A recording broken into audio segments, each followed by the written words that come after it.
ঢাকা পড়ে যাবে, এইটা ঢাকা পড়বে না। আপনাদের আসল স্বরূপ, আপনাদের আসল বৈশিষ্ট্য, আপনাদের আসল চরিত্র এইটা বেরোতে শুরু করেছে। এবং আপনারা কি করবেন, কত ভয়াবহ হবে আপনাদের দুঃশাসন, কত অন্ধকারাচ্ছন্ন হবে, কত যন্ত্রণা কাতর হবে আপনাদের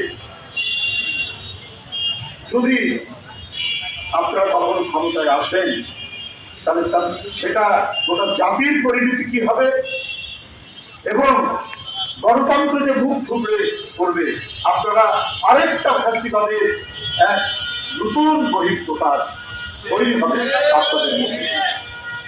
যাই হোক, আমি বক্তব্য দীর্ঘায়িত না করে আমি শুধু বলবো, আমরা যেটা প্রকৃত ইসলাম, যেটা আল্লাহর বাণী, যেটা আল্লাহর নির্দেশ, সেই অনুযায়ী গোটা বিশ্বের মুসলমানরা চলে, এদেশের মুসলমানরা সেইভাবে চলে, সেইভাবে চলছে।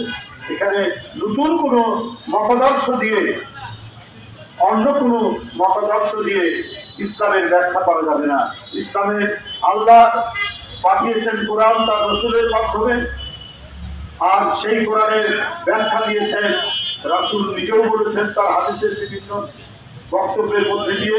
এখানে রাসূলের ইসলামী বাংলাদেশের মানুষের মনের মধ্যে প্রতিষ্ঠিত। এইটা আপনারা অন্য কোনো আদর্শ দিয়ে, অন্য কোনো বাদ দিয়ে, অন্য কোনো ইজন দিয়ে আপনারা ওইটাকে লিখে দিতে পারবেন। সকলকে ধন্যবাদ।